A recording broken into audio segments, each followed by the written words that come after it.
I'm with Tim Dieppe from Christian Concern, and today we're asking the question, is Islam anti-Semitic? Now, Tim, the Quran is the foundation book for Muslims, but are there verses in the Quran that are problematic? Oh, definitely there are, Paul. Listen, I did a debate on a platform called Open to Debate with a chap called Reza Aslan, who's a professor in America on this very subject. The question raised was, is Islam anti-Semitic?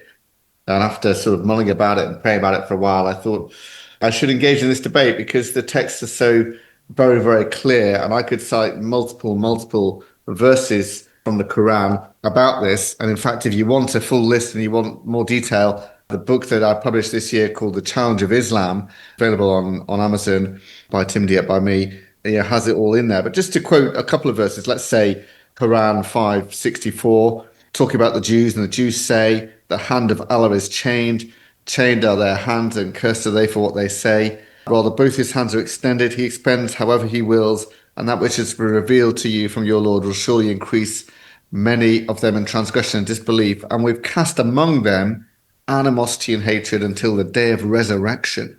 Every time they kindled the fire of war against you, Allah extinguished it and they strive throughout the land, causing corruption, and Allah does not like corrupters.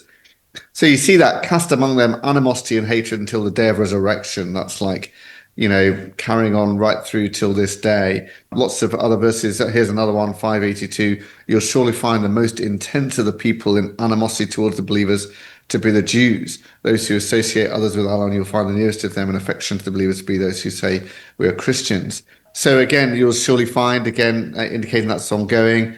You've got lots of verses where it says that Jews are apes and pigs and things like that. You've got another scripture we conveyed to the children of Israel in scripture that you will surely cause corruption on the earth twice, and you'll surely reach a degree of great haughtiness. Again, another verse, Quran 60, verse 4, that we have denied you, there's appear between you and us animosity and hatred forever until you believe in Allah alone. So I could quote multiple verses and go on and on about it, Paul, but there are plenty of verses in the Quran that have clear anti-Semitic content.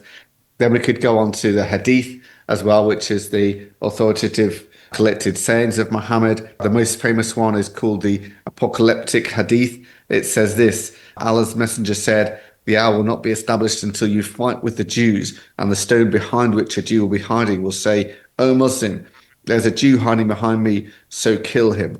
This particular hadith is famous. It was quoted in the founding charter of Hamas, and a 2011 poll found that 73% of Palestinians agreed with this hadith, and the Grand Mufti of Jerusalem in 2012 expressed his agreement with that hadith as well. And there are many other hadiths as well. Do not greet Jews or Christians, cursing Jews and Christians, talking about Jews mutated into rats, and Antichrist accompanied by 70,000 Jews, and so on. So, and you could talk about anti-Semitism in the life of Muhammad as well. So yes, there is lots and lots of very clear, explicit anti-Semitism in the Quran, in the Hadith, in the Sirah, that's the life of Muhammad, and in the history of Islam and amongst contemporary Islamic scholars as well. Again, lots of quotes in that book, The Challenge of Islam.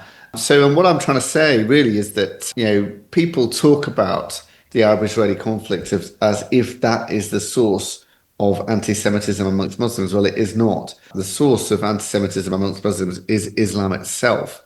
Islam is, according to its text and the example of Muhammad, is anti-Semitic. I'm not saying every Muslim is, but I'm saying that the teaching of Islam, the official teaching of Islam, is anti-Semitic. And that is a problem we need to reckon with when we're talking about the whole Arab-Israeli conflict and the question of how we reconcile Muslims and Jews or find peace between Muslims and Jews. In what way was Muhammad anti-Semitic? First of all, he said all these anti-Semitic things about the Jews as well. There's also a famous incident where he slaughtered hundreds of Jews in one day. Let me find you that quote. So, the Jews of Khaybar, and he slaughtered, like, some say 600, some say 700 Jews in one day in that particular instant. And, all the various sayings in the Hadith and in the Quran as well are obviously attributed to Muhammad himself. So, yes, you have lots of this kind of stuff. Kill any Jew that falls into your power, he said, according to the life of Muhammad.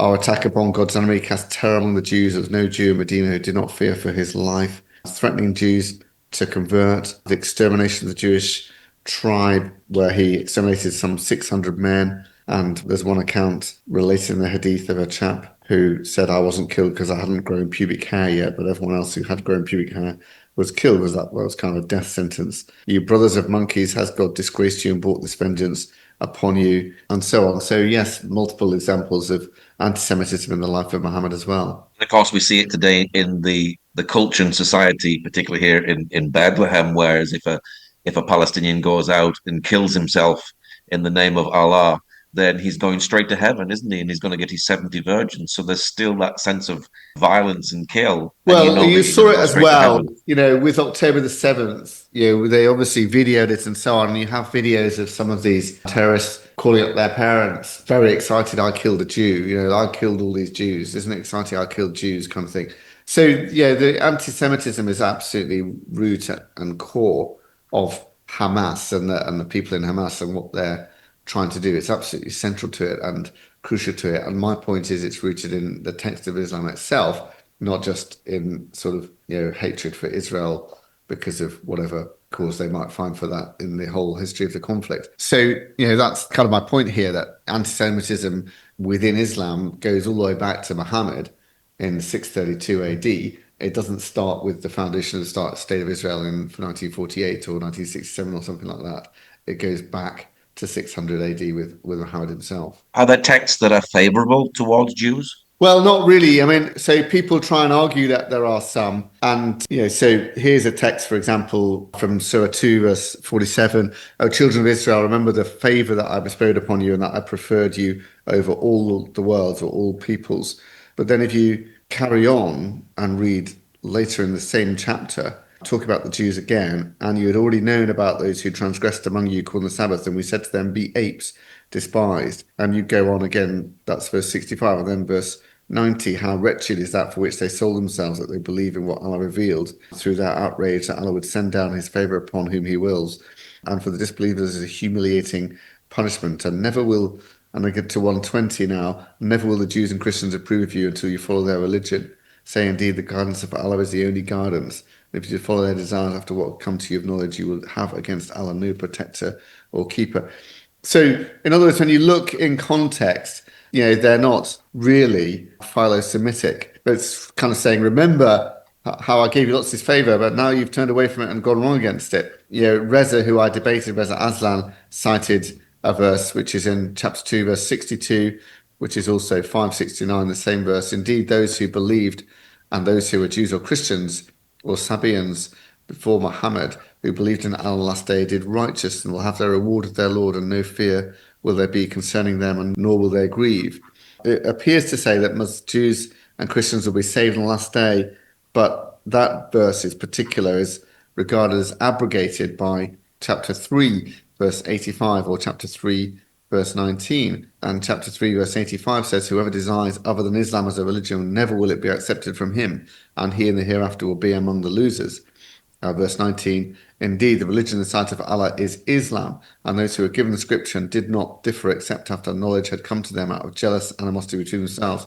And whoever disbelieves in the verses of Allah, then indeed Allah is swift in taking account of him. So in other words, this idea that possibly 262 teaches that Jews and Christians will be saved is abrogated by the later writing of chapter 3, which makes very clear that only Islam and only Muslims will be accepted. So I don't think any of the verses that sometimes are cited to defend, to say, oh, it's not really that anti-Semitic, can really be used in context in that way. And again, I go through several examples in my book, The Challenge of Islam, and explain them and show how, read in context properly, you can't say they're really philo-Semitic texts at all. Or if you read them in the context of where they're supposed to be abrogated, then clearly the text doesn't really say that or isn't interpreted to say that. Now, Islam is rising in the West, and so is anti-Semitism. Do you think there's a connection there? Oh, absolutely. Yes. I mean, there's here I am in London and there's a massive rise in anti-Semitic incidents and awful things like, well, the chanting of the genocide or, from the river to the sea, Palestine should be free. openly on the streets of London every weekend. And then you have sometimes graffiti on mosques and on Jewish schools and things like that. And as well as sort of general abuse and maybe spitting at people wearing obviously Jewish clothing and this kind of thing that's happening. And I know I've spoken to Jews who live in London, and a lot of them are thinking about, can we really stay here? Should we emigrate to Israel? Is this only going to get worse? And I think at roots, a lot of it, probably all of it really, is Islamic inspired anti-Semitism, fueled to some degree by the tensions in the Middle East post the October 7th thing and all of that. But, clearly at root it is that. And I think the people committing these anti-Semitic incidents are very, very largely Muslims. And that's a problem. And, I find that when I explain to Jews and other people that Islam is anti-Semitic, they're shocked, they're surprised. I had some Jews around my house a little while ago now, and I said, do you realize the Quran says don't have Jews or Christians for your friends? They said, nah, surely it doesn't say that. And I went and got a copy of the Quran and showed them, and they couldn't believe it. And these are people who'd been in the Israeli army, and I thought, gosh, doesn't the Israeli army teach this thing? Don't they know some basics about Islam and that Islam is anti-Semitic? But obviously not. So it doesn't seem very well known. But all you need to do is pick up a command and read it, and you'll get the text and you'll see it. But to short circuit that, get hold of my book, The Challenge of Islam, and you'll see it there. So yes, we're seeing an increased anti-Semitism, and I think it is Islamic related, and I think that's a real problem. Yes. Now, Muslims tend to be anti-Israel. So do you feel that the Quran is shaping their worldview when it comes to Israel as well and the politics of Israel? Yes, absolutely, I do. Yes, because the Quran is anti-Semitic, they use that to justify their hatred of Jews, which transfers to hatred of Israel as well, and that's a serious problem. And I can again provide lots of quotes from contemporary or 20th century Islamic scholars, which again are in my book, showing this kind of hatred and this kind of blaming of Jews for every evil in society that is there sometimes. And, Al-Qaradawi, for example, in a sermon in 2009, "Oh Allah, take your enemies, the enemies of Islam. Oh, take the Jews, those treacherous aggressors. Take this profligate, cunning, arrogant band of people. Oh Allah, they spread much tyranny and corruption in the land. Pour your wrath on them, O God. Lie in wait for them, O Allah. You annihilated the people of Tammud at the hand of a tyrant. You annihilated the people of Ad with a fire of icy gale. You annihilated the people of Tammud at the hand of tyrants. You annihilated the people with fierce icy gale, and you destroyed the Pharaoh and his soldiers. Oh Allah, take this oppressive, tyrannical band of people. Take this oppressive Jewish Zionist band of people. Do not spare a single one of them. Oh Allah, count their numbers and kill them down to the very last one." So now I could quote many more. Here's a tweet from same Al-Qaradawi. "The Quran does not devote as much space to the Persians and Romans as it does to the Jews, whose crimes and depraved deeds it exposes. They are greatest of liars when they speak, the greatest of villains when they quarrel, the most treacherous people when they make pacts." So, and one could quote other imams and sheikhs and so on about this as well. So, this is evident, and it does shape their whole attitude to Israel. The fact that Israel is, largely a Jewish state, Jewish populated, means they think they're justified in hatred of Israel altogether. I think we've got to be fair as well. The church has been anti-Semitic too, but we don't have scripture that is anti-Semitic, isn't it right? But Martin Luther wrote some very anti-Semitic stuff as well, didn't he? Martin Luther wrote some absolutely horrendous anti-Semitic stuff, calling for genocides and pogroms and all of this kind of awful stuff. No justification in scripture for it whatsoever. Obviously, Jesus was Jewish. Obviously, the Bible is written entirely by Jews. And so it's very hard to justify that or see any justification for that in scripture. And there are promises to the Jews, including in the New Testament, and to Israel, including the New Testament, that need to be taken seriously. So yes, there is a history of anti-Semitism in the church, very sadly, and it's caused lots of problems. But this is the key difference. You're right; it's not justified in the text. Certainly not justified in anything that Jesus said or did. Again, as there is a closing section in my chapter on this in the book about is the Bible anti-Semitic, and of course it isn't. But people like to quote this verse about "His blood be on us and on our children" in the crowd when Pilate, renounces his verdict on Jesus, because it doesn't reference Jews at all in that verse at all. It just says it's basically a historical report. This is what those people there at the time said. They said, "His blood be on us and our children." It doesn't say because they were Jews, or it doesn't say that all Jews said it. Therefore, it's not an anti-Semitic thing. And it certainly doesn't say something like until the day of resurrection or forever or something like that. Of course, Jesus was mocked and killed as King of the Jews and said, I was sent only to the lost sheep of Israel. And that, and in Romans it says the gospel is there to bring salvation for everyone who believes, first for the Jew and then for the Gentile, and talks about, I wish I could be cursed and cut off from Christ for the sake of my people, those of my own race, the people of Israel, in Romans 9. So very, very strongly philo-Semitic material in scripture, and every verse that's used to potentially justify anti-Semitism in the Bible when read in context clearly does not do that. You feel that anti-Semitism is a spiritual battle? Oh, absolutely it is. Yeah, I mean, I think that, the devil hates the Jews. I think he hates the promises, he hates the scriptures, and I think anti-Semitism is a particularly demonic form of racism, and all racism is demonic ultimately, but anti-Semitism in particular is a particularly demonic thing, and it very much is a spiritual thing. And I think where you see anti-Semitism, you often see other things as well that are problematic, and it's kind of a red flag for something going badly wrong.